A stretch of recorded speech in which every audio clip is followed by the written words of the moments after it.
they did this right. They built it. They took their time with it. They started off with it right, and they didn't rush it. Now they made it all the way now to your Saturday night main event. So you see what I mean? And for Kevin to take that title, that would certainly be a big deal for Saturday night main event. I mean, that's oh yeah, that's huge right there, man. You know, one thing, and I'll bring this up about the PLE recently at War Games. We had a lot of injuries come out of that, Bill. And I know that one of those is big Bronson Reed after doing the splash from the top of the cage down onto the table, where CM Punk was quick to remove Roman just before he hit. Bronson Reed, there was a video going around showing his ankle twisting in the ring. It looked bad. So have we got an update on him yet? Have you heard anything about his physical condition?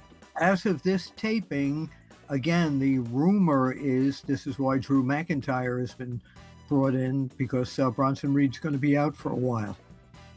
It's something that has to heal properly. Yes. I don't know what they're doing for it medically, but what a great performer Bronson Reed is. And they want to make sure that he's 100% before they let him get back into the ring. Teddy, I don't know if you had a chance to see that drop, did you? Yeah, I did. And the other thing, too, you know, you want to get him ready for WrestleMania, because he's going to be a big help for you for WrestleMania and the Royal Rumble. That's right. You think you know all the wrestling stories? There's more you haven't heard yet. Join us on Backstage Pass. Let's talk about Cody Rhodes. We now know that, speaking of the Saturday night's main event, he will face Kevin Owens on Saturday night's main event. Your thoughts, Bill? Oh, I think it's great, because for Saturday night's main event, they need an ultra heel to go against the champ. And at this point, even if people don't know who Kevin Owens is, again, on NBC, I think they're going to have a lot of new viewers there. He's going to be so out of control. People are going to watch this and go, oh my God, this is incredible. Yeah, I think it's definitely the right match. For the wrestling fan, they have built up so much animosity between he and Cody Rhodes at this point, that Cody always kind of allied himself with Roman Reigns rather than Kevin Owens. And this is where this is going to go to the top of the mountain, as Jimmy Snuka might have said, brother, and it's going to be incredible. Teddy, do you think that Kevin Owens could take that title? Yes, I do. And the reason I believe that is because they did this right. They built it. They took their time with it. They started off with it right, and they didn't rush it.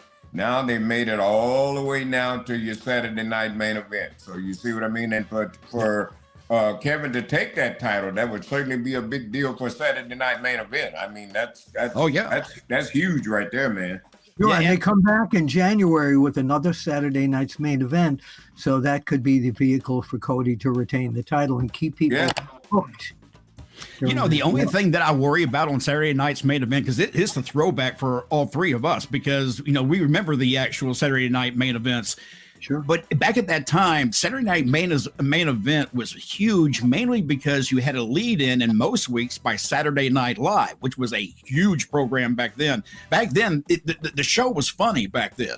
It's not the same as it is now. I thought it was on that it preempted Saturday Night. That's what I'm saying. They would take they would work like every once a quarter or something. Yeah. And so, you know, they had that kind of lead in where people knew that's where, you know, they would stop, and then they'd come over there to watch Saturday Night Live, and they would see professional wrestling, you know, instead, and it would hook them in. I'm wondering, now that TV has changed so much in the streaming services that we have, is it going to be that big of a deal like it was back then, Bill? Oh, absolutely. Just this whole thing. It'll also be, I think it'll be on Peacock too, but understand that the WWE TKO marketing machine is going to market this so well that everybody, even the casual wrestling fan, is going to know about it. And the people on the street who don't follow this is going to go like, oh, wrestling's back on TV again? Yeah, I think it's a great idea. Now, while you're talking about getting screwed by both guys, let's talk real fast about the recent Monday Night Raw for the New Day 10-year celebration that they had. it was anything but a celebration, Bill. Well, when they showed Kofi and Xavier walking into the building alone, they didn't have that celebratory feel about it. They were just like it was another night, another show. When they came to the ring was all dressed up. It was beautiful, but they were like very blasé about this whole thing. And I thought the two of them were going to, get into a confrontation with each other. And I remember pinging on Facebook Messenger, Raju, our content editor, where is Big E? Why isn't he here? And then he comes down.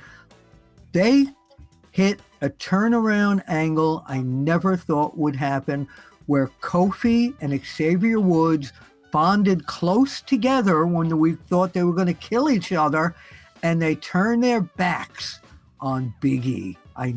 What a great turn of events for this. And I don't know where it's going to go, but that was great.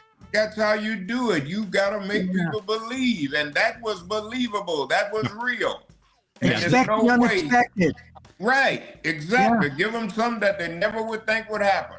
I've always thought that wrestling should be predictably unpredictable. That is the best way to, go after a wrestling program, become unpredictable. Well, it can be. It's left up to your performers. Whoever the guys are out there performing, they can make it happen. And when we talk about Big E, they kept talking about go back to your desk job. They're probably talking about him as a broadcaster there, not in ring. But they had a really strong thing that if you really cared about us, where were you all these weeks? We see you on all these other WWE shows talking and being happy and all this, but you never came to us. I was like, wow, they're right. Yeah, and that's exactly what Teddy is saying too. Reality, it makes for a much better story because people can buy into it and understand it very easy. And that's a great way to do it. And the other thing they could have used too, they never really showed any concern about him when he broke his neck. That's right. He could have hit him right back with that, but I never left you guys. Now, the one thing that I did find interesting is that he said, if I can ever come back, if I can ever get medically cleared, and Xavier Woods pointed out during that promo that you're never going to get cleared, which had my ears perk up a little bit, almost like, is Big E going to be back in the ring? Because I almost got a feeling like we might see Big E perform one more time, at least. Maybe.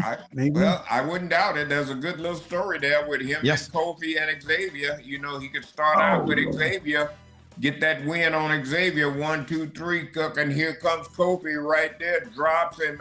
Now Xavier comes up, stops, from selling, and they both just beat this dog. Just beat him to death, man. Yeah. Now you got maybe Big E. I don't think he wants to do full time anymore. I don't know that. But then you can take Big E. Big E can get him a mystery partner, and you have yourself a tag.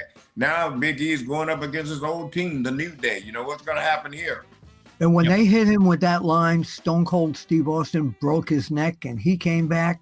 Kurt Angle did it. He came back. Exactly. Yes. Oh, if you don't come, if you knew you wasn't even cleared, that would still make you come back. Right. That was so good. Yes.